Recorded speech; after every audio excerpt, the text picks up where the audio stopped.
lire dans 1 Corinthiens chapitre 15. Chapitre 15, versets 34 à 35.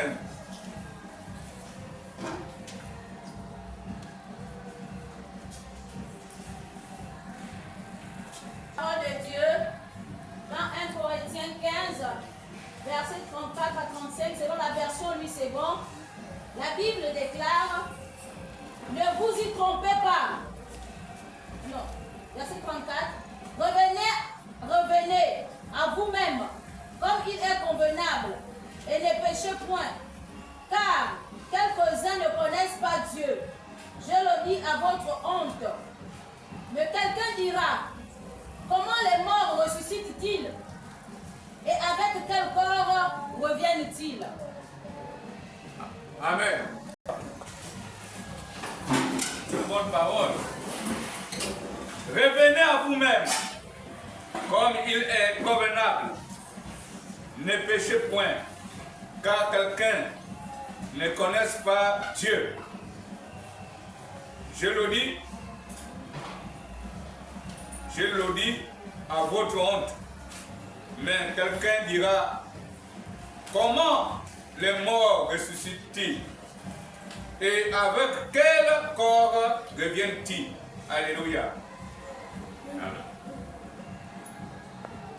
Ici le thème c'est: reviens dans ton premier amour, dans la vérité. Alléluia. Le thème de ce matin c'est: reviens dans ton premier amour,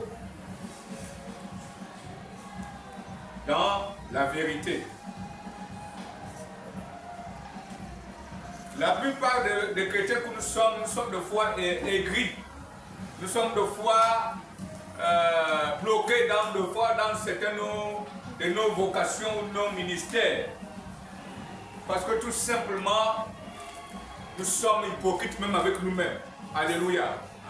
Et lorsqu'on est aigri, lorsqu'on est certainement bloqué dans nos ministères, c'est parce que tout simplement, on n'arrive pas à servir Dieu avec amour et avec sincérité. Lorsqu'on parle de sincérité, on voit la franchise de la vérité qui traverse en l'homme. Alléluia. Si aujourd'hui, je constate que Maman Raïssa m'a attristé, c'est pas parce que je suis homme de Dieu, c'est pas parce qu'elle est ancienne, ou bien c'est pas parce que c'est André Bishop qui m'a attristé que je n'ai pas le droit de le dire: homme de Dieu, tu m'as attristé. Alléluia. Amen. Parce que si tu ne te libères pas, tu te bloques toi-même. Si tu ne te libères pas, au fait, tu crées en toi une rupture de la relation entre toi et ton Dieu. Alléluia. Amen. Ça veut dire que tu bloques ton ministère, tu bloques tes dons, tu bloques tout ce qui t'appartient et tout ce que Dieu a déposé en toi. C'est pourquoi dans nos églises, lorsqu'on vient à la manière hypocrite pour servir le Seigneur, on n'avance jamais. On n'avance jamais. Parce que l'hypocrisie, c'est le contraire de la vérité. L'hypocrisie te permet de te mentir toi-même. Alléluia. L'hypocrisie t'amène à te mentir toi-même d'abord. Et lorsque l'hypocrisie en toi, tout ce que tu fais est en faux. Tout ce que tu poses comme acte n'a pas de fondement solide. Parce que derrière ta pensée, c'est l'hypocrisie. Alléluia. Amen. Et c'est ça qui tue le christianisme aujourd'hui. Si vous voyez que je pars dans un mauvais chemin, ramenez-moi par l'esprit de vérité. Que je vous aime ou pas, mais vous avez le devoir de me dire la vérité.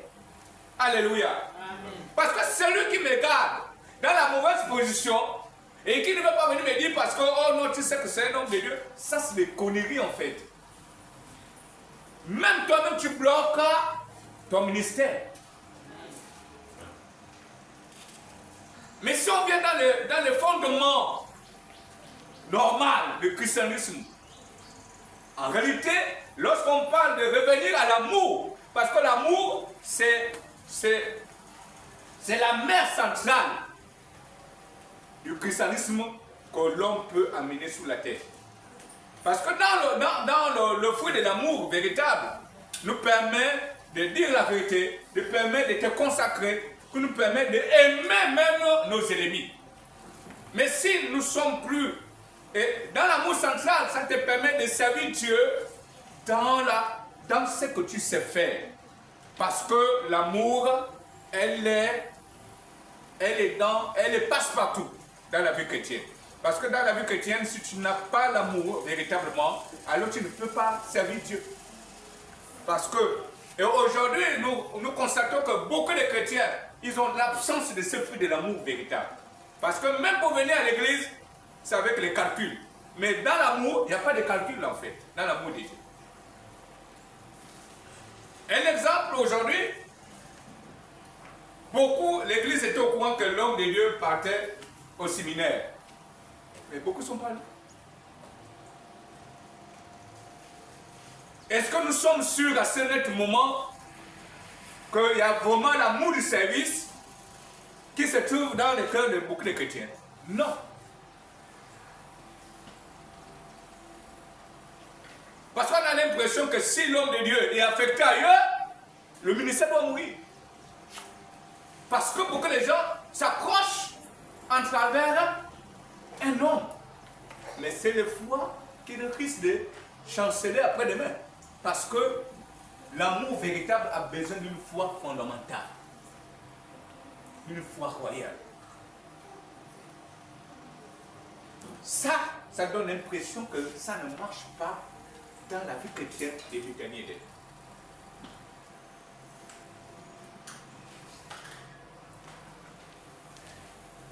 Dieu a donné chacun de nous une partie de son esprit selon nos mesures. Alléluia.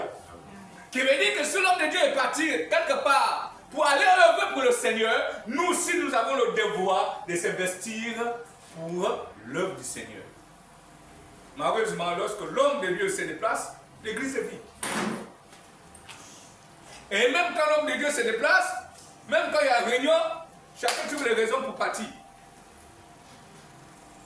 Et donc, en réalité, elle ne sert pas Dieu, elle sert l'homme de Dieu. Et ça, on doit enlever ça de nos esprits.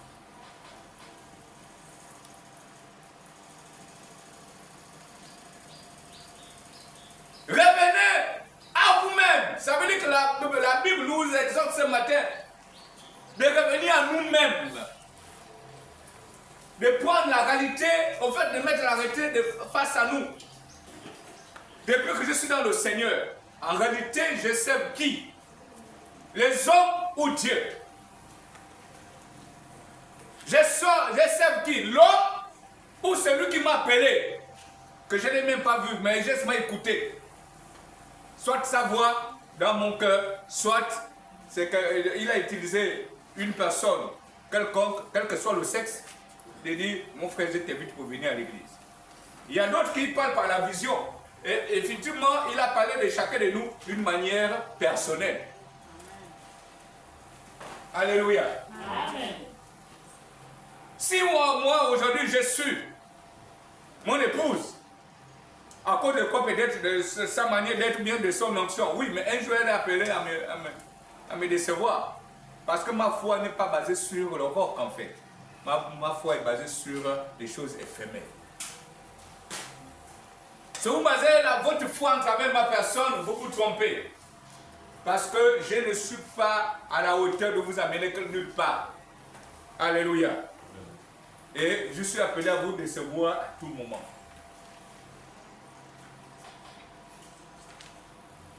C'est pourquoi la Bible nous dit encore ce matin, revenons à nous-mêmes. Qui veut dire qu'il veut nous amener pour dire, faisons alors une prise de conscience. Depuis que nous sommes chrétiens, est-ce que je sers Dieu dans la vérité? Est-ce que je suis vraiment près de Dieu, mais je suis hypocrite même avec moi-même? Est-ce que je suis hypocrite face à l'œuvre du Seigneur? Alléluia. C'est l'esprit d'hypocrisie aujourd'hui qui freine beaucoup de personnes qui veulent servir Dieu. La preuve même que lorsque Dieu te demande de faire quelque chose, tu fais un temps avec joie. Et un temps tu commences à te lasser pour dire, donc il n'y a que moi qui dois seulement faire ça ici là. Vous voyez déjà que tu rentres déjà dans un compromis de ta personne intérieure. Et vous allez voir que hier tu faisais ça avec le cœur. Aujourd'hui tu fais ça maintenant par service, par l'habitude. Mais Dieu n'est plus dedans. Alléluia. Sois toi-même. Alléluia. Amen. Il est mieux de revenir à nous-mêmes pour notre propre croissance spirituelle. Parce que si on ne revient pas à nous-mêmes, on doit avoir du mal à décoller dans nos ministères et dans nos dons et talents. Parce qu'aujourd'hui, vous allez remarquer que même nos dons et talents sont en train de s'assombrer. Parce que toi-même, tu te négliges face à ta vocation que Dieu t'a appelée. Tu te négliges en fait. Parce que tu te dis, bon, j'ai déjà ça et puis j'ai déjà prouvé aux gens que... Mais entre-temps, ce n'est pas suffisant devant le Seigneur. La Bible déclare que chaque jour suffit sa peine. Amen. Alléluia. Amen. Chaque jour suffit sa peine. On ne doit pas penser, qu'est-ce qu'on fera demain? On ne doit pas dire, qu'est-ce que je mangerai demain? Parce que le demain là, ça ne nous appartient pas. Ça appartient à celui qui a décidé qu'on puisse voir le lendemain. Alléluia. Amen. Ça veut dire qu'il a prévu déjà que demain là, quand tu dois te réveiller, quel que soit le bout de tes efforts, tu mangeras les timbas avec le sel. C'était écrit, les gens sont là s'accomplir. Donc ça veut dire qu'au-delà de toutes tes forces que tu peux déployer ces jours-là, c'est en vain. Parce que la Bible déclare que celui qui bâtit en vain, car l'Éternel a déjà bâti. Ça veut dire qu'il a déjà programmé que demain là, tu mangeras le timba avec la tête de l'iguane. La tête de l'iguane à notre époque, c'était quoi? C'était les petits piments du village là, les tsolis. Et ça là, ça pique mal. Vous imaginez que tu viens à l'école, au village, et puis tu repars à 14 h. Tu reviens, tu trouves que les timbas avec la colle. Tu es obligé de chauffer les timbas. C'est pourquoi Dende. Dende, c'est chez les Nzébi. Vous comprenez la ville de Dende, Dende, c'est pas chez les Pounous. Je prends ça comme parenthèse. Dende, c'est pas chez les Pounous. Et les vrais leaders politiques de la ville de Dende connaissent que Dende, c'est pas chez eux. Dende, ça appartient au peuple Nzébi. C'est pourquoi le nom d'Inde, c'est en langue Nzébi. Quand les Pounous revenaient de l'Angola, et tellement eux sont les hommes de guerre, une partie reste en transit au Congo, une autre partie a traversé pour le Gabon. Mais puisqu'à l'époque, la CEMAC était un seul pays, et c'était le vaste pays, et donc avant que la F en train de scinder les zones pour limiter les frontières. Mais il y avait la partie des Pounous qui revenaient d'Angola, assoiffés de la guerre, ils viennent de trouver les Nzébi et ils veulent maintenant les bousculer. Nzébi dit, oh mo, aben nanio, restez haut, je suis en train de foncer. Mais quand les Nzébi commencent à prendre la marche pour les Bambas, les Bambas n'appartiennent pas aux Nzébi. Et donc les Pounous et les Nzébi, ils ont marché 32 km d'Indende pour les Bambas.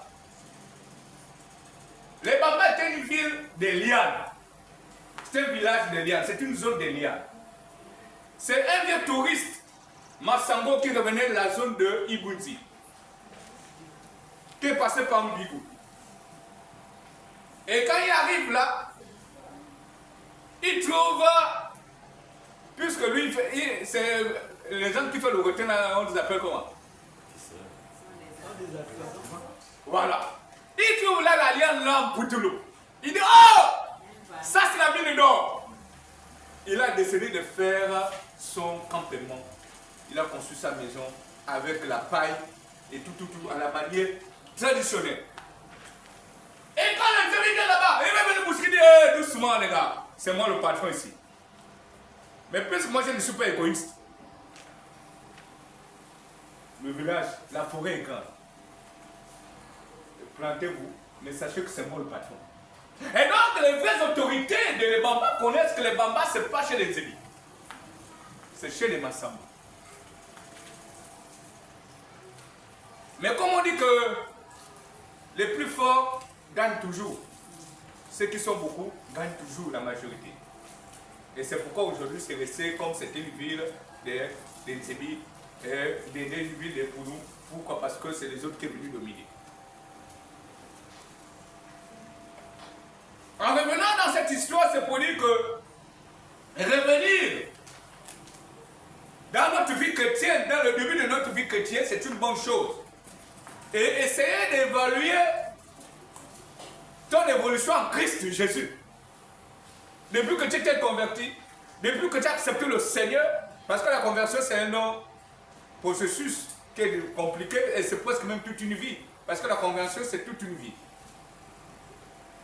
Mais depuis que tu as accepté le Seigneur jusqu'à aujourd'hui, et quand tu essaies d'évoluer, et quand tu essaies d'évaluer là où l'année que tu as accepté le Seigneur jusqu'à maintenant, est-ce que tu penses que tu es au bon endroit selon que Dieu veut que tu sois, ou bien tu es à côté? Et si tu es à côté, et si tu n'es pas à côté, ça veut dire que Dieu n'a plus le temps d'encore de nous parler ici pour dire revenons à nous-mêmes. Alléluia.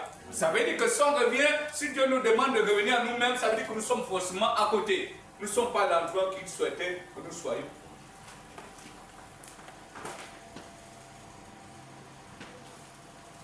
Revenir à nous-mêmes, c'est voir tout ce qui t'empêche d'enflammer l'autel de ta foi en toi.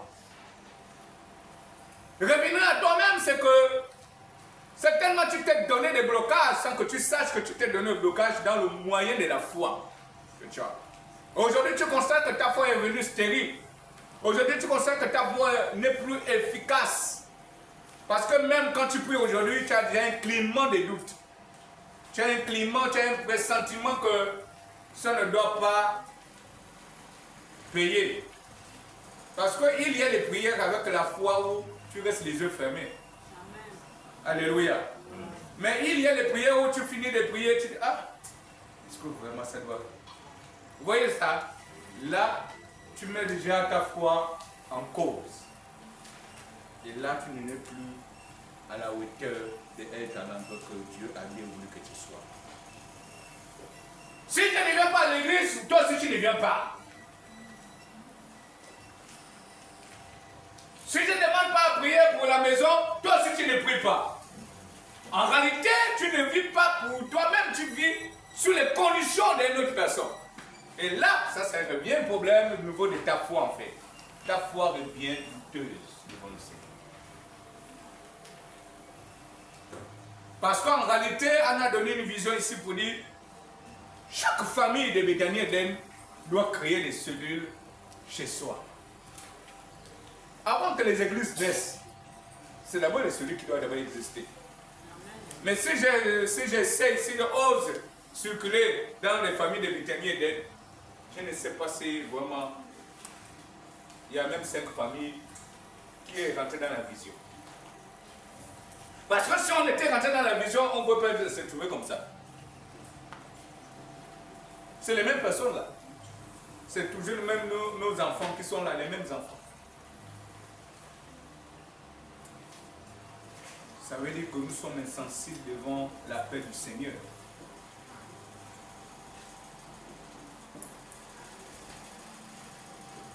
Honnêtement, combien de familles prient chez eux sous forme de cellules, des mécaniers?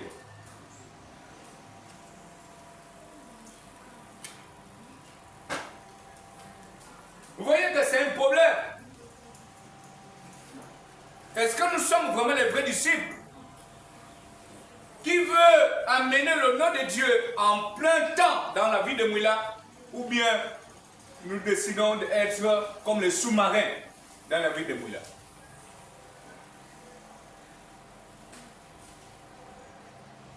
Et la nomination de notre assemblée, c'est Centre d'évangélisation britannique. Seigneur Jésus.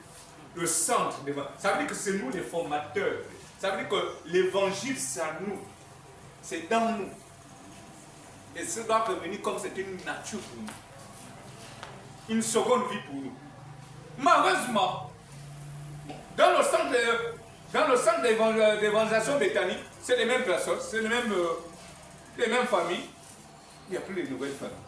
Et même quand il y a un assemblée de nouvelles familles, elles disparaissent. Il n'y a plus de suivi. Alors, ceux qui sont dans le couloir du suivi, faites votre travail. Ceux qui sont dans le couloir des visites, faites votre travail. Que chacun rentre dans son couloir respectif, lequel où Dieu t'a mandaté.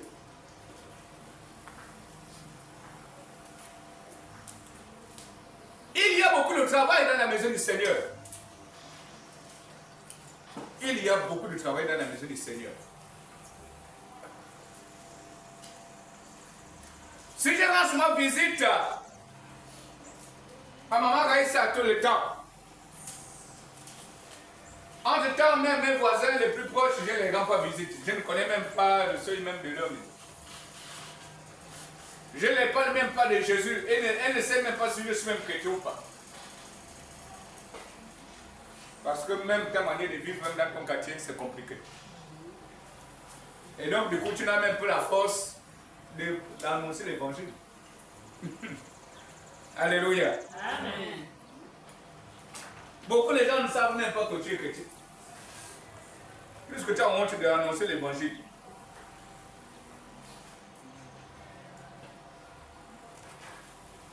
Tout le temps que vous perdez entre vous là, en train de faire le Congo ça, ce même temps-là, Dieu a besoin de vous et Dieu vous attend quelque part. Bien aimé, ce qu'on vous dit, c'est la vérité. Vous êtes là de faire entre vous là, ok, c'est bon. C'est bien. Devant l'écran, wow, nous voilà, c'est là. C'est bien. Mais Dieu vous attend aussi quelque part pour accomplir sa volonté. Parce que vous êtes dit que vous êtes des porteurs de l'évangile. Enfants, jeunes, parents, nous sommes galants et on a dit à Dieu que nous sommes galants de porter l'évangile de son nom partout là où nous soyons. Ok, mais là où nous sommes où? Regardez comment nous sommes.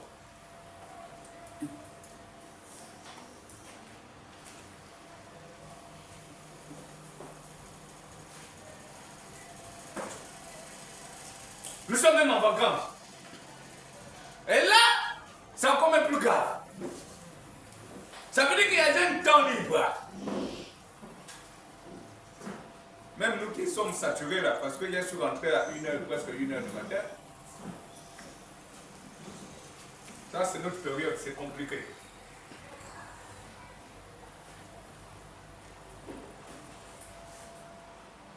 Que les comités, il faut que les comités essaient de revoir leur manière de fonctionner. Parce que si moi j'amène la rigueur dans les comités, vous allez fuir. Vous allez fuir. Je ne veux pas que nous puissions nous poursuivre. Parce que j'ai une rigueur qui ne dit pas son nom. Je suis dur de caractère.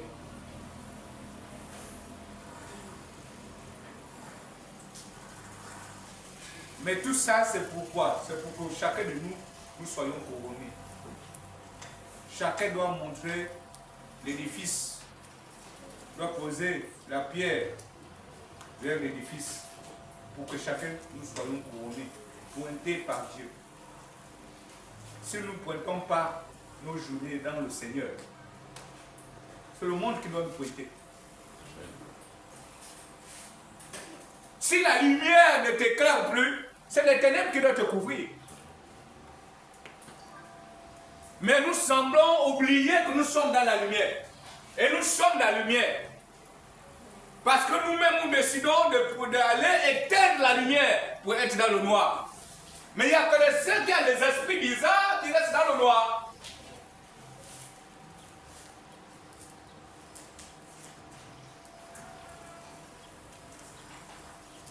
Revenons à notre premier amour. Revenons à nous-mêmes. Quelque chose qui est convenable, quelque chose qui est logique. De faire le bilan de ta vie. Quel est le bilan de ta vie, ma soeur, mon frère, cher enfant, cher aîné, cher père? Quels sont le bilan de notre vie devant le Seigneur aujourd'hui? Depuis que nous avons accepté Dieu.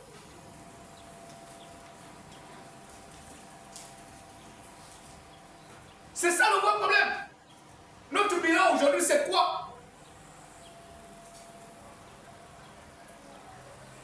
Et ça me révolte en fait.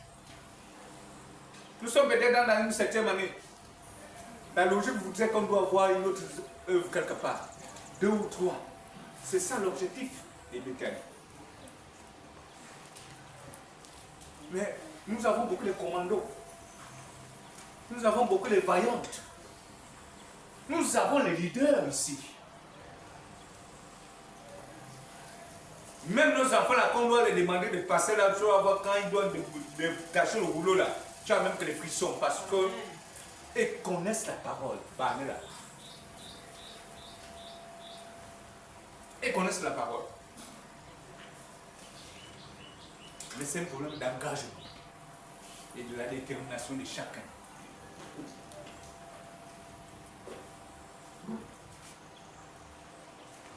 Béthanie ne forment pas des lâches. Forment les commandos. Et je suis surpris. J'ai l'impression qu'on nous a mis dans un congélateur et nous avons les glaçons. Congelés en fait. Je ne parle pas des choses que moi je n'ai pas vécues. Où il n'y a pas les témoins qui étaient ce temps-là.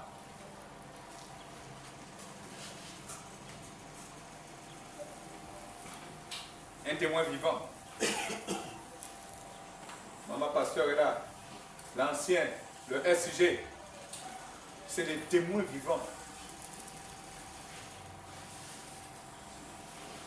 La seule église que tous les sorciers et tous les divinités des eaux et la mounière craignaient ces Béthanie. Les autres là-bas, ce n'était pas notre problème. Alléluia. Amen. Mais pourquoi ils craignaient Béthanie?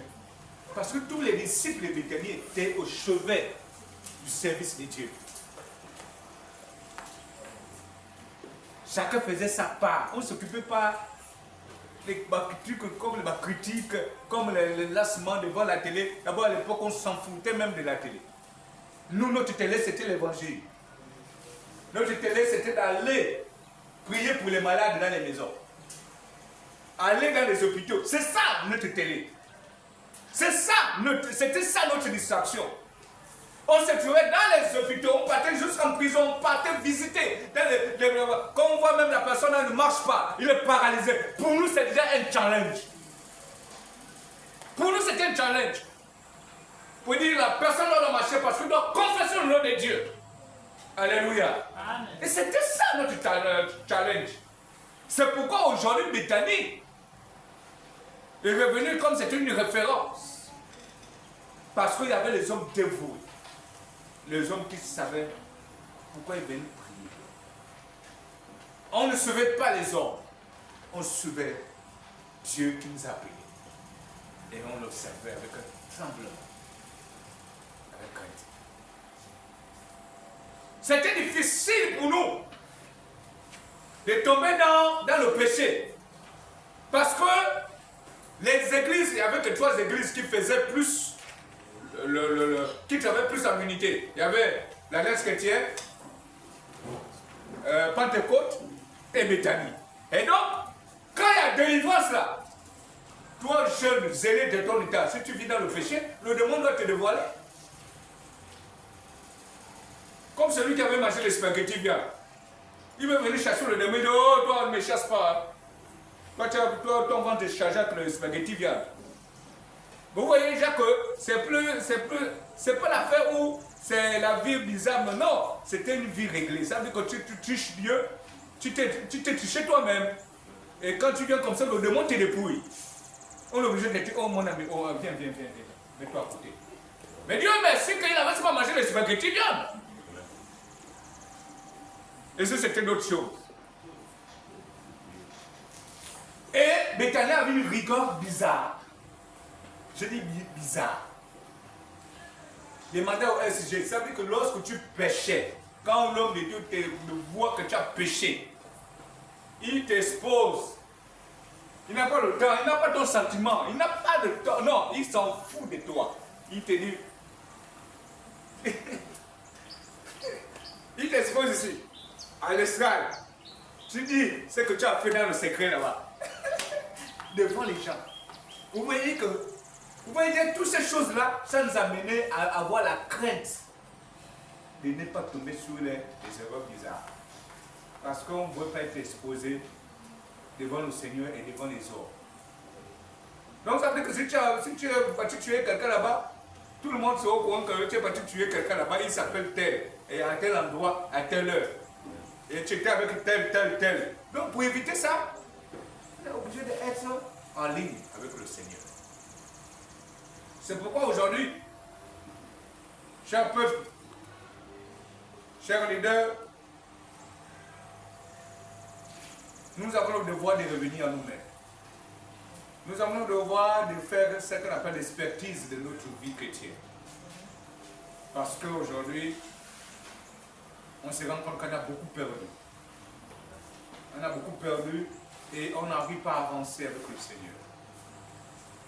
On a beaucoup perdu. En fait, on ne va même pas être là en fait. Mais si on est là jusque-là, c'est parce que comme si on nous est pris en otage quelque part à Mangamba.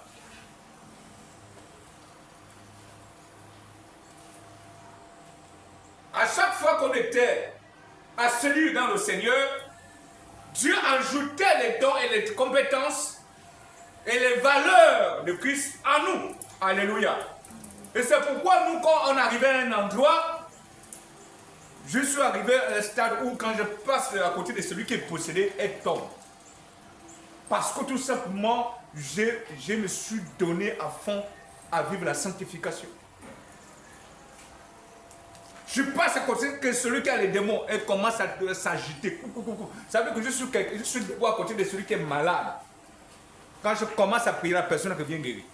Pourquoi? Parce que tout simplement, j'ai compris que ma raison de vivre, c'est servir le Seigneur. Et c'est pourquoi vous allez voir que le christianisme d'hier, lorsque les gens avaient toujours des problèmes, lorsque les gens étaient toujours dans les problèmes les plus sérieux, les problèmes vraiment les plus extrêmes, Dieu venait toujours au secours d'eux parce que tout simplement les hommes qui venaient même prier pour la personne, ils étaient pieux. Aujourd'hui, imagine-toi, partez même chez les hommes de Dieu, qui te disent, bon, avant de prier, tu ne poses. Même quand tu ne poses là, des fois, il n'y a rien. Parce que sa prière n'est pas basée sur quoi? Sa prière est basée sur l'argent. La foi n'est plus. Alléluia. Amen. Et c'est très important aujourd'hui. Aujourd'hui, même si tu trouves un homme de foi, un homme de Dieu, qui a la foi, mais toi-même tu fais déjà un obstacle de blocage de ta foi. Parce que ta foi est loin de la réalité.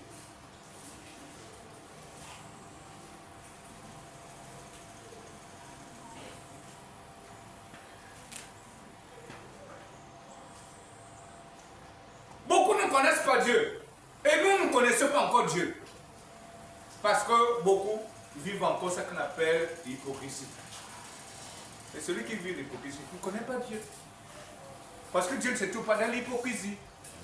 Dieu se trouve dans la vérité, dans l'amour et dans le service du Seigneur. C'est pourquoi vous avez toujours constaté que j'ai toujours un front parler, parce que je préfère avoir un front parler, parce que ça m'arrange moi-même. Et si je n'ai pas un front parler, ça veut dire que je reviens déjà hypocrite. Et je n'ai pas besoin d'être hypocrite avec moi, non, tout sauf ça. Coupez-moi la tête, moi je m'en fous. Quand les choses ne marchent pas, je dis ça ne marche pas. Et c'est ça. Si les choses, moi je dis ça marche, mais je veux encore plus. Et c'est ça un bon leader. Parce que l'esprit du Seigneur qui est en nous, c'est l'esprit de vérité. Et lorsqu'on parle de l'esprit de vérité, ça veut dire que l'esprit de la franchise. Ça veut dire que tu dois être affranchi toi-même. Et si tu reconnais, si tu as commis une erreur, n'hésite pas de demander pardon parce que c'est ça l'esprit de la franchise.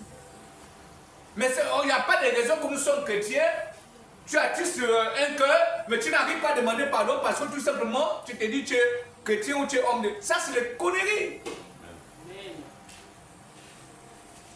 C'est des conneries en fait. C'est des conneries. Moi je dis c'est des conneries. Regarde, si nous sommes chrétiens, soyons vrais. Si nous sommes disciples, soyons aussi vrais. Mais regardez bien, quand tu regardes, revenir à nous-mêmes, ça veut dire que si tu n'arrives pas à pardonner les uns et les autres, ça revient bizarre dans ta vie chrétienne. C'est un blocage. C'est un blocage. Soit nous sommes chrétiens, nous ne sommes pas chrétiens.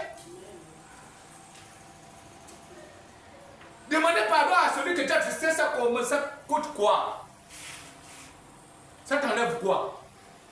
Non, moi je ne comprends pas. Moi je ne comprends pas ce dilemme-là. Ça t'enlève quoi? Les cheveux? Les habits? Quelle est la partie de ton corps que ça doit t'enlever?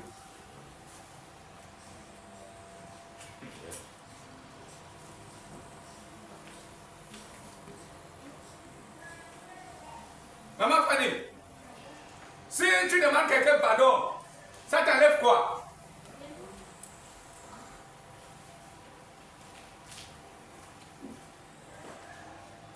Pourquoi alors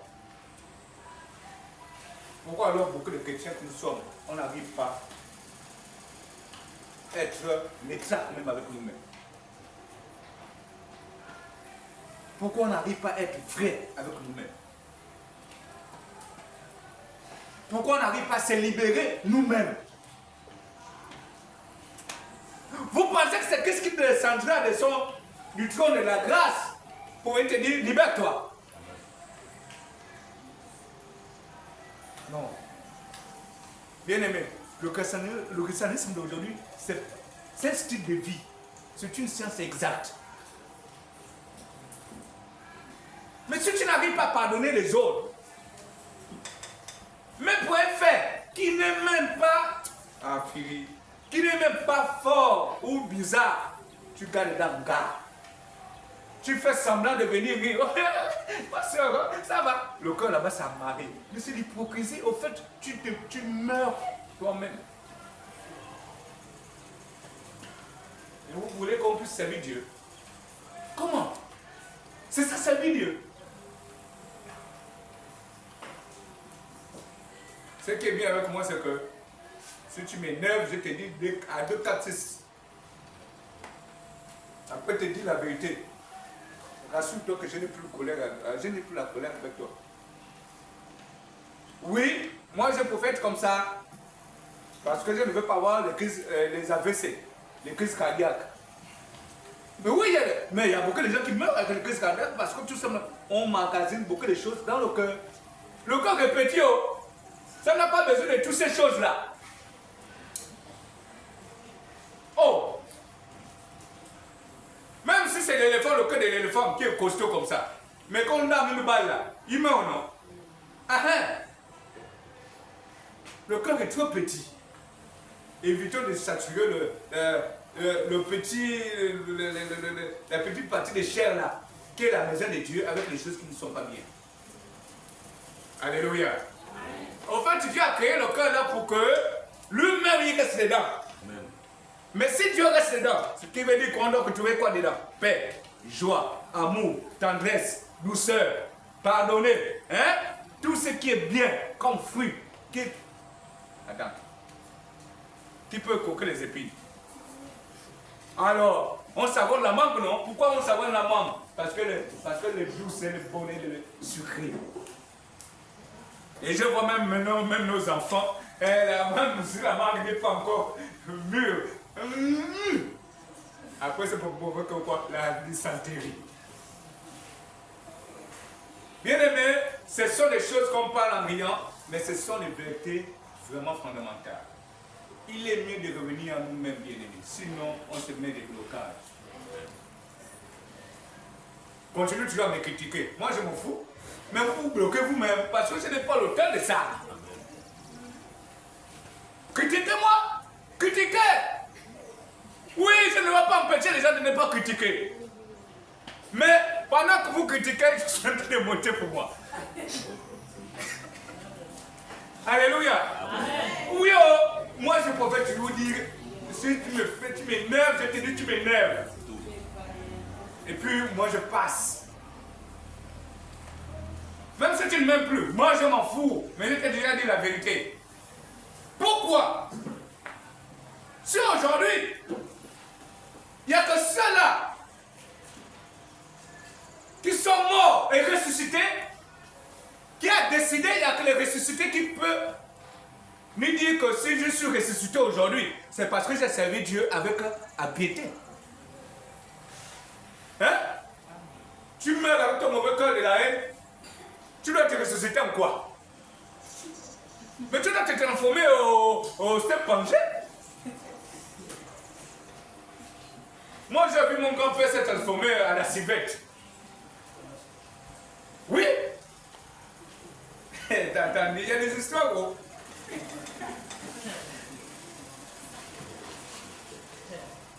Je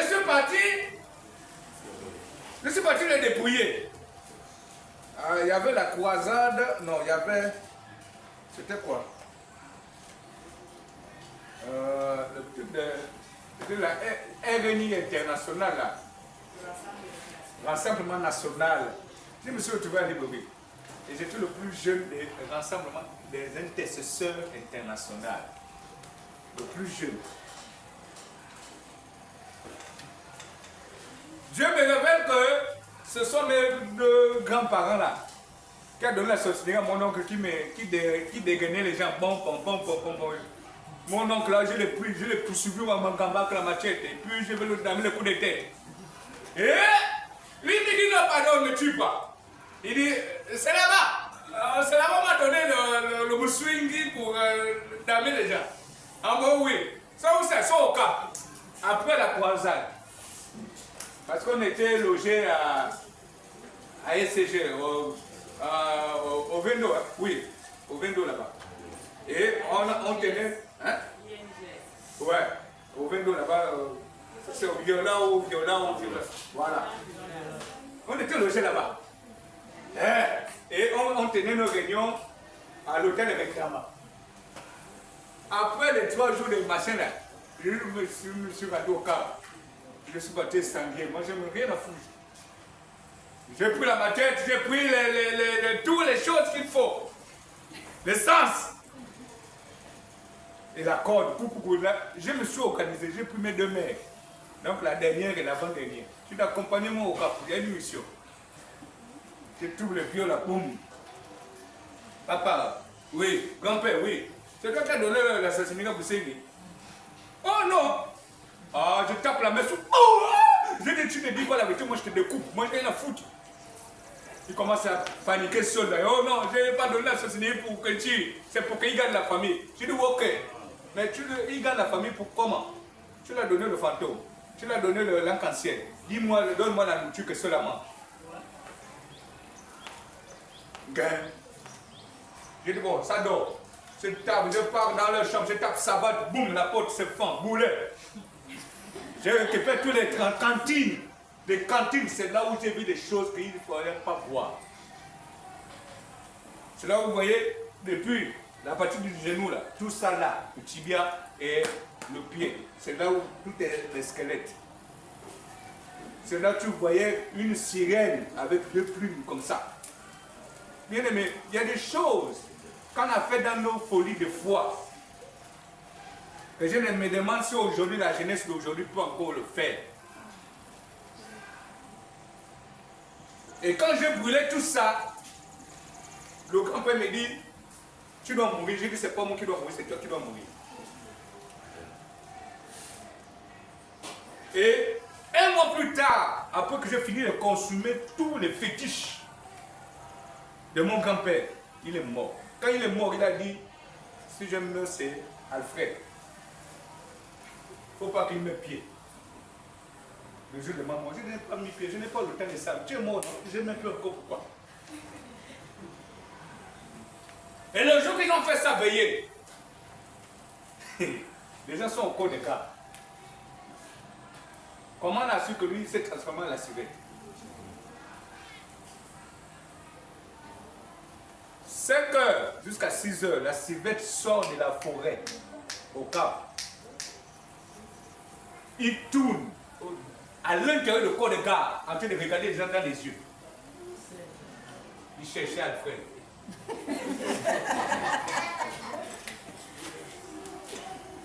Alléluia. Amen. Lorsque tu es revêtu de l'Esprit du Seigneur, il n'y a rien qui peut te retenir.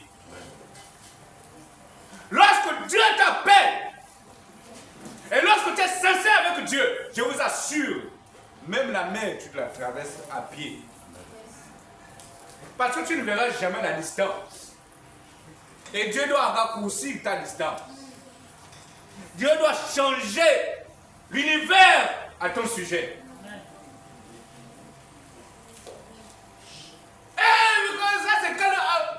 C'est quelle bête qui quitte la forêt pour venir regarder les gens dans les yeux. Et je vous dis que les yeux de la civette, ce n'est pas de la joie. Hein. C'est la panthère à Nemo. C'est le feu des yeux de la civette. Et les plus grands sorciers se transforment en la civette. Il tourne le corps de gare en train de regarder les gens. Il tourne le poteau central du corps de gare. Après, il longe 6 heures en forêt. Mais il vivait la seconde mort. La seconde mort étant déjà bête. La seconde mort, c'est quand l'on l'a damé. C'est ça, la seconde mort. Alléluia. Amen. Je vous assure que beaucoup de gens qui meurent dans de mauvaises conditions, beaucoup de gens se transforment aux bêtes.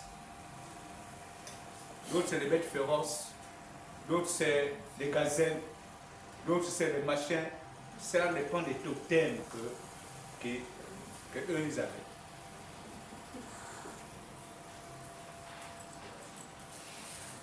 Et ça, toutes ces choses ont renforcé ma foi. Toutes ces choses m'ont permis d'être droit avec le Seigneur. Parce que j'étais pourchassé de tout et pour tout. Bien aimé, je n'étais pas appelé à vivre. Je sors de loin. C'est pas, vous voyez que mon attachement avec le Seigneur, je ne m'amuse pas avec. C'est pourquoi je m'efforce à être toujours vrai avec moi-même. Parce que je suis conscient que je suis dans le cran de Dieu. C'est pourquoi ceux qui ont les yeux bleus comme moi, les yeux fermés comme moi, nous sommes dans le cran de Dieu.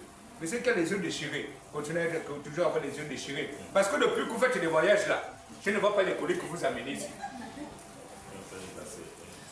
Même pas une glacée qui transpire. Même pas une glace. Oh, j'étais en France. Mais la France là, tu as amené quoi? Rien. Tu as appris que la fatigue du sommeil et du voyage. Et encore, il y a des risques. Hein? Il y a le cachot. Attendez. Bien aimé, c'est très important que accepter Dieu et servir le Seigneur, c'est un privilège. Mais ce privilège-là, vous savez pourquoi on n'est pas trop rigoureux peut-être dans la vie chrétienne? C'est parce qu'on ne sait pas les choses qui se passent dans la nuit. Mais si Dieu nous ouvrait seulement les yeux, de voir les combats que Dieu livre pour nous protéger, bien aimé. Michael souffre. Michael souffre. Les anges gardiens que Dieu a mis en nous souffrent beaucoup comme ça. Amen. Parce qu'ils livrent beaucoup les combats. Amen. Le fois que tu es là, tu bailles. Vous savez ce qui se passe dans la nuit. Mais c'est compliqué. Alléluia. Amen. Non, bien aimé. Et il faut comprendre une chose, quand quelqu'un quitte de l'ombre de la mort, c'est différent, sa foi change. Tu étais dans le coma.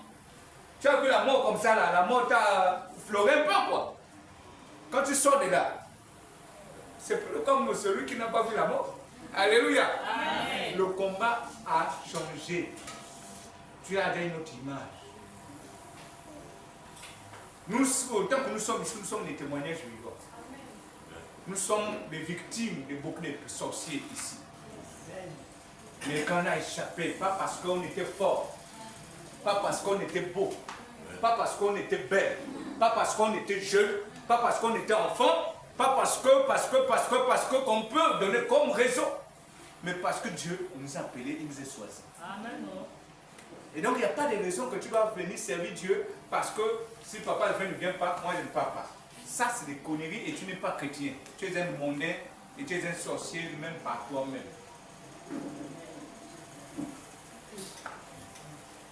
Oui, tu es un sorcier.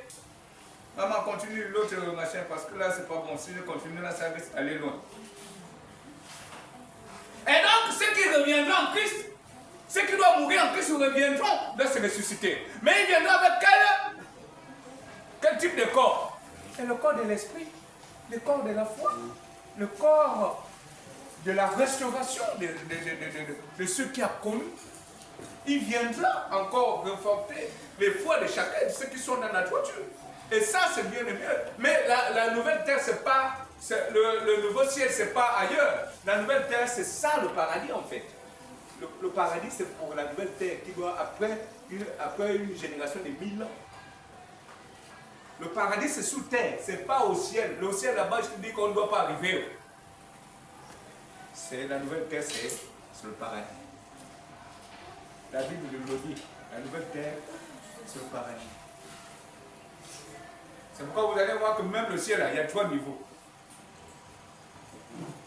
Il y a 3 niveaux. Et si vous demandez à Dieu de vous donner ce privilège-là, de vous montrer ça, c'est compliqué. C'est compliqué. Attendez, écoutez.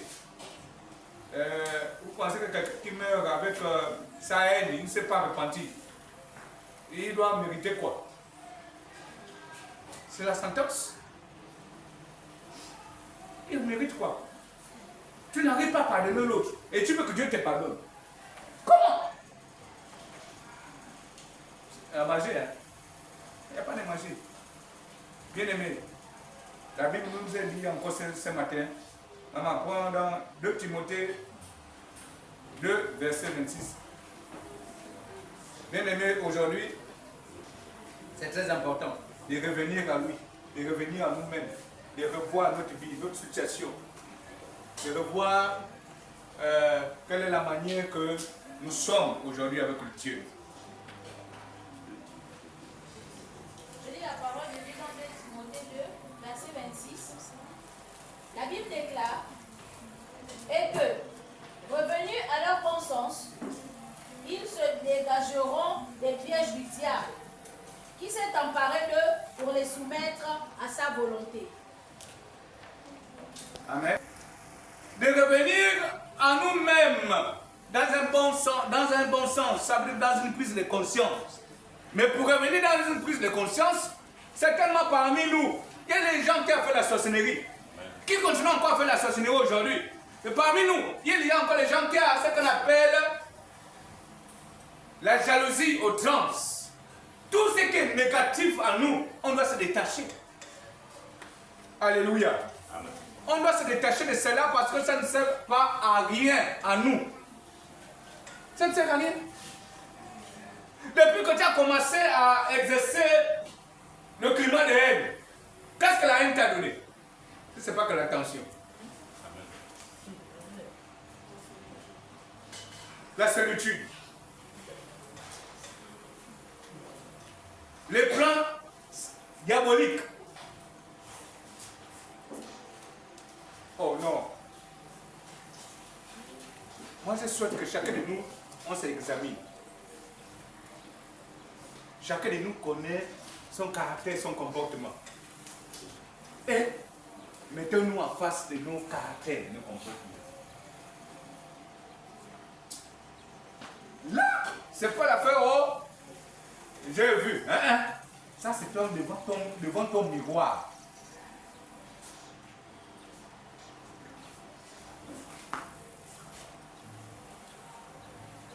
Tu connais ce que tu fais. Tu connais ton mode de vie. Tu connais tes pensées. Tu connais tes points de négligence et tout, tu connais. Tu sais que ton péché mignon, c'est le mensonge.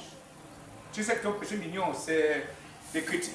Tu sais que ton péché mignon, c'est la colère, c'est le vol, c'est et tout ce qu'on peut citer. C'est la rébellion. Toi, tu connais. Mais la Bible nous dit, on se met en face de ce que nous-mêmes nous sommes. Essayer d'être séparés de ça.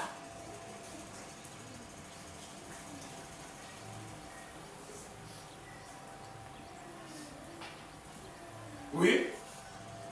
Il est mieux qu'on se mette devant nos propres situations. Écoutez, j'étais avec Bienbi hier, on a tellement communiqué. Ne te dis pas que tu es jeune. Ne te dis pas que tu ne peux pas. Ne te dis pas que tu ne peux pas agir. Non, ne te dis pas ça. Tu es capable d'aller plus loin. Et très loin. Tu es capable d'aller encore plus loin. Et très loin. Parce que Dieu t'attend et Dieu est avec toi.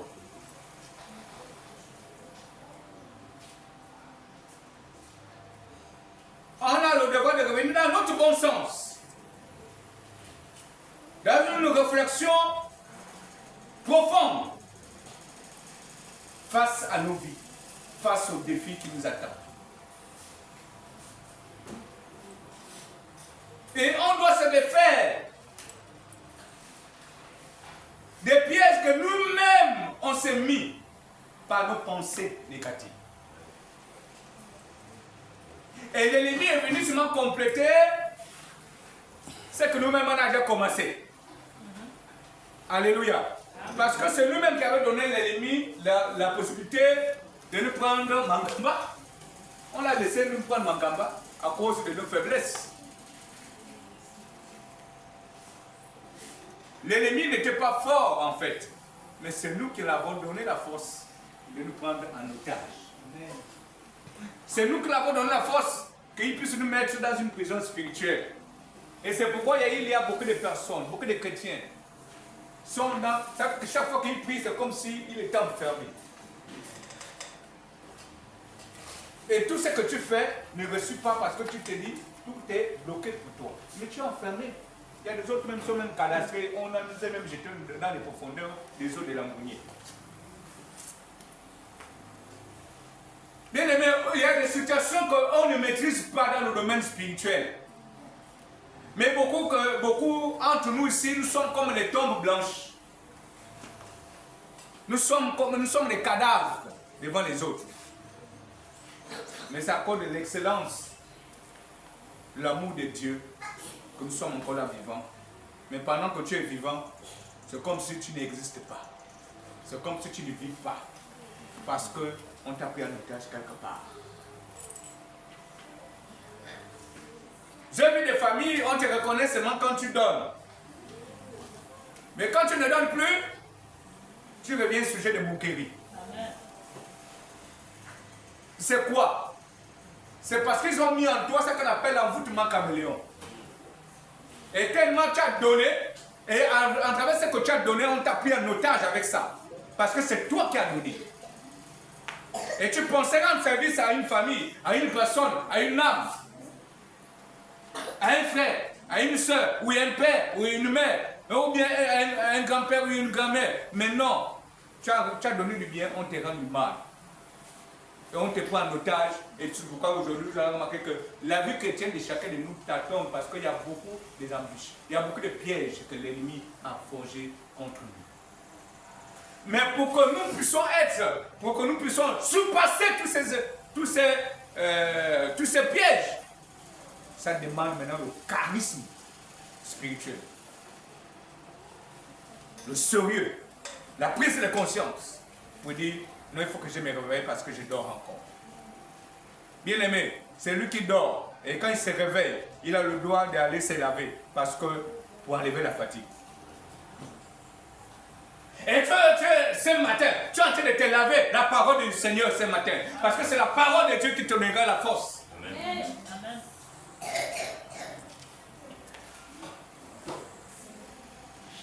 Et lorsque tu te laves, tu dois frotter la crème. La crème, là, c'est l'onction. L'onction royale. Tu dois prier.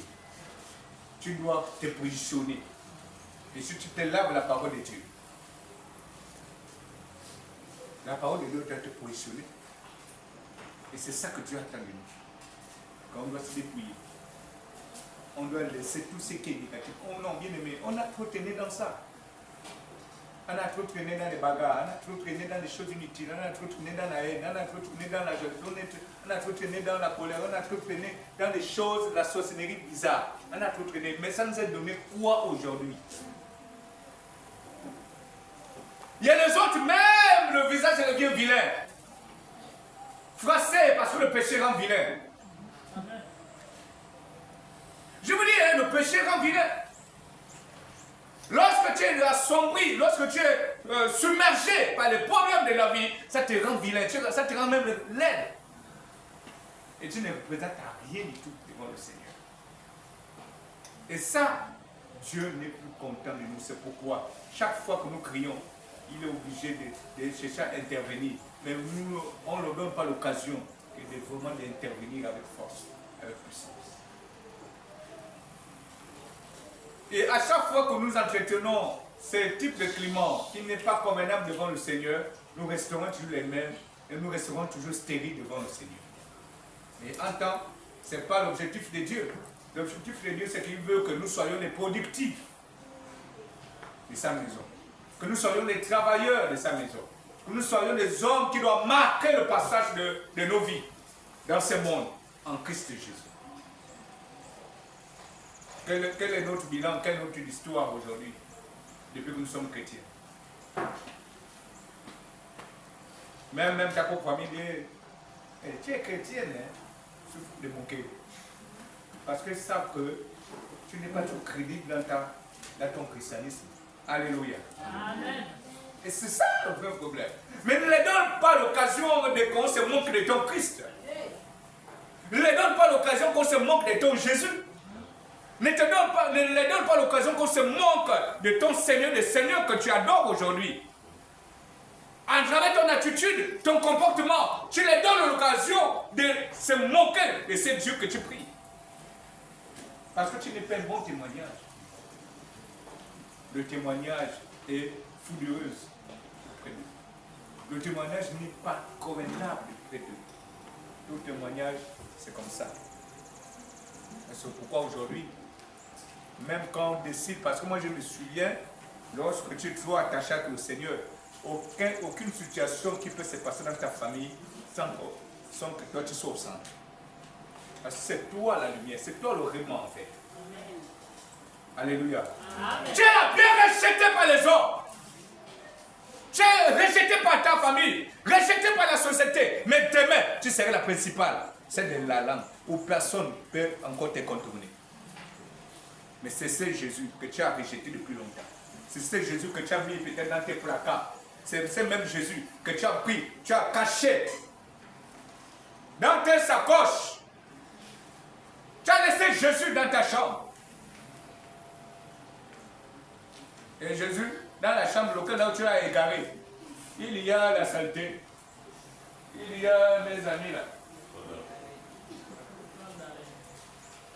Il y a la moisissure. Toute la poussière là, c'est sous le Seigneur Jésus.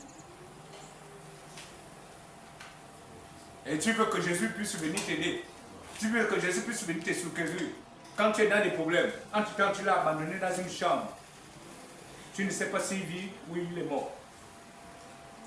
Jésus est mort pour certains qui pensent que Jésus est mort. Mais Jésus est mort pour vivant pour ceux qui pensent qu'il est vivant. Jésus est puissant, ceux qui pensent qu'il est puissant. Hey. Jésus est riche qui pense que je puis être riche. Parce que chaque fois que tu crois à une divinité, tu t'incarnes à cette divinité. Et l'unité en question s'incarne en toi.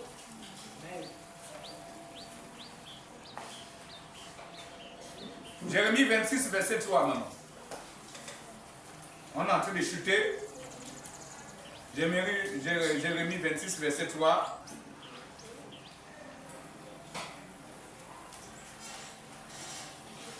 Je lis dans Jérémie 26, verset 3. Il déclare: peut-être écouteront-ils et reviendront-ils chacun de leur mauvaise voie. Alors je me repentirai du mal que j'avais pensé leur faire à cause de la méchanceté de leurs actions. Si nous décidons de nous dépouiller en nous-mêmes, c'est pourquoi la Bible déclare que déchirez vos cœurs. Parce que c'est dans le cœur, il y a des problèmes. C'est dans le cœur où Dieu peut être loué ou célébré. C'est dans le cœur où tu décides que Dieu peut prendre toutes les parties et toutes les chambres de ton cœur. Bien-aimé, on doit se repentir. Et la repentance, ça a des niveaux. Hein. N'attendez pas seulement qu'on doit vous dire que je non.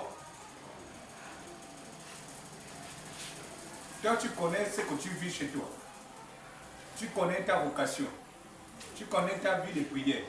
Tu connais ce que tu... Non, tu connais ta situation de ta milieu familial. Si tu penses que l'esprit t'amène pour jeûner, uniquement pour la repentance, pour détruire tout ce qui est négatif dans ta famille, dans ta vie, c'est mieux pour toi. Mais au moins, le message est donné. Le message est donné aujourd'hui. C'est qu'aujourd'hui, si nous sommes encore ce que nous sommes, c'est le résultat de notre négligence. Et sinon, en réalité, au niveau, à l'âge de la conversion de chacun, de l'acceptation de Christ de chacun de nous, ça ne peut même plus être là. Alléluia. Amen. C'est ça le gros problème.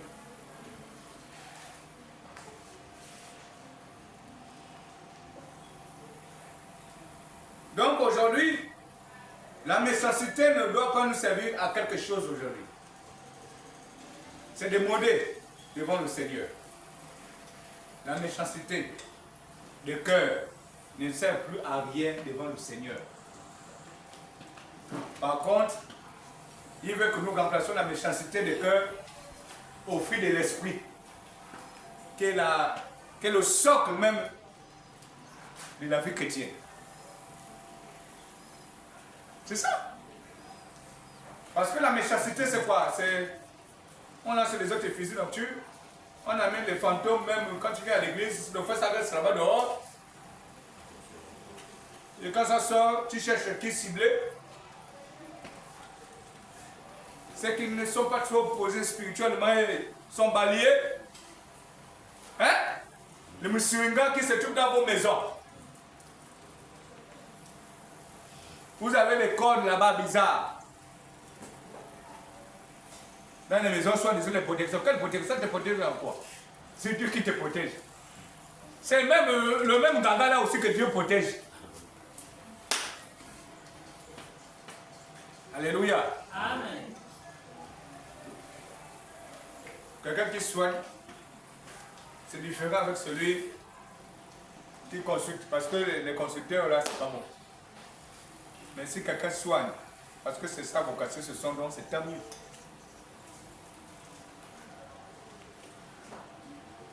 Mais évitons de prendre les colis qui doivent porter préjudice après demain.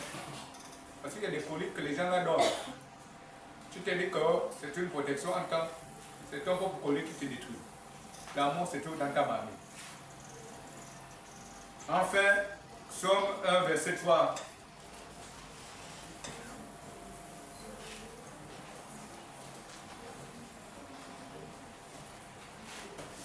Psaume 1, verset 3, la Bible déclare: il est comme un arbre planté près d'un courant d'eau, qui donne son fruit en sa saison, et dont le feuillage ne flétrit point.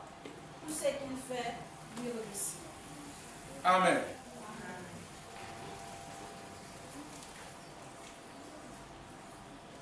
Dis à celui qui est à côté de toi que dis à Tom que je suis une saison. Dis à tout le temps près de l'autre pour dire tu es une saison. Au point tout le temps encore près de celui qui est derrière toi, tu es une saison.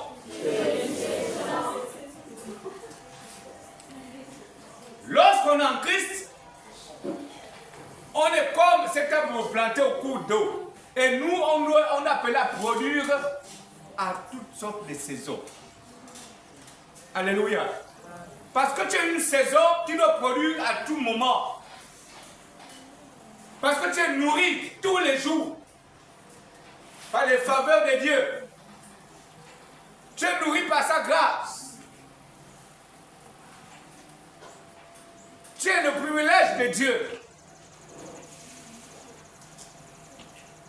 Et donc, du coup, un privilège de Dieu ne peut pas avoir la sécheresse. Tu dois être producteur.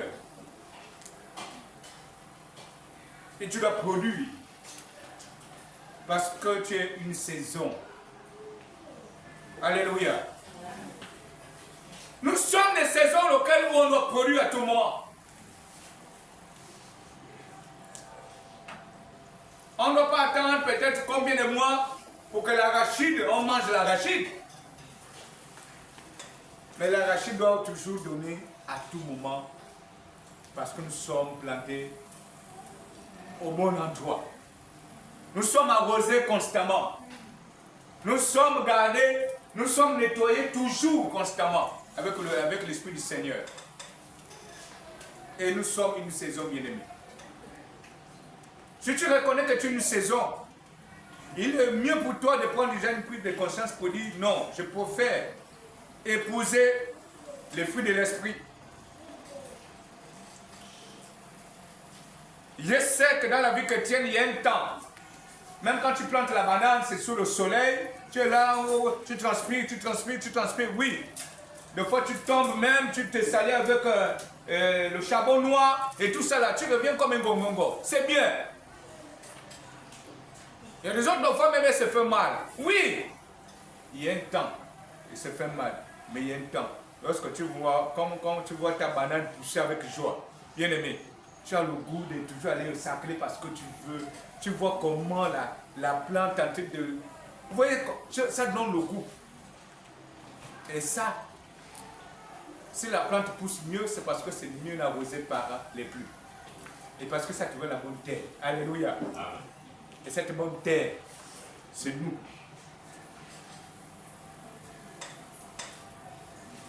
C'est nous la bonne terre. Et lorsque Dieu décide de planter un arbre ou un fruit, c'est nous la bonne terre. Dieu ne peut pas planter une plante à la mauvaise terre. Sinon ça doit mourir. Et Dieu ne peut pas bénéficier de ses efforts. Alléluia. C'est nous la bonne terre, bien-aimés.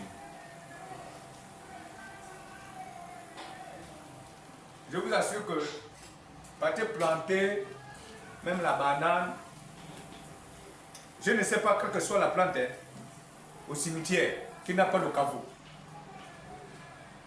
Hein? Nous sommes le fumier.